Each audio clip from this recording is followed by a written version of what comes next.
The consolidation of Kim Il-sung's power in the early years of North Korea is a defining moment in the history of the Kim dynasty, laying the groundwork for decades of hereditary dictatorship. After being installed as premier in 1948 with heavy Soviet backing, Kim moved quickly to eliminate rivals, establish control of the Workers' Party of Korea, and centralize authority in his own hands. The significance of this consolidation cannot be overstated. It transformed North Korea from a Soviet satellite into a uniquely insular dictatorship that elevated one man above all institutions.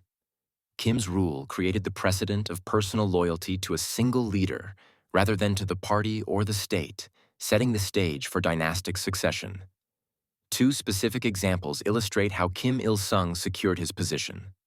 First, through purges in the late 1940s and early 1950s, he eliminated rivals who had ties to either the Soviet Union or China, ensuring that only loyalists remained in power.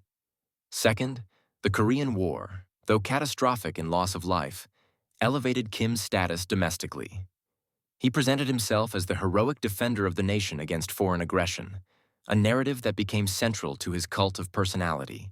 Supporters of Kim's legacy, particularly within North Korea, highlight his image as the liberator of Korea from Japanese occupation and the architect of independence. They argue that his insistence on jusha, or self-reliance, protected North Korea from domination by outside powers. Critics, however, emphasize the devastating consequences of his policies. The Korean War entrenched division on the peninsula and destroyed much of the North's infrastructure.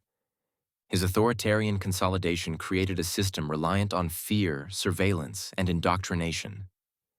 By suppressing political diversity and tying loyalty to the Kim family, he entrenched a rigid totalitarian structure that persists today.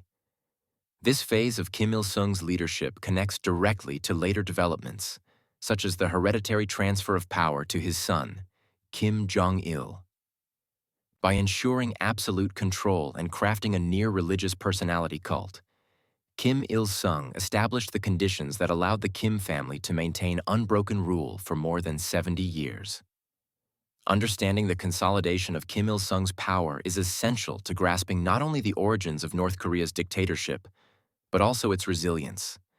It explains why the regime has survived famine, sanctions, and global isolation, because its foundations were deliberately constructed to bind the fate of the state to the fate of a single ruling family.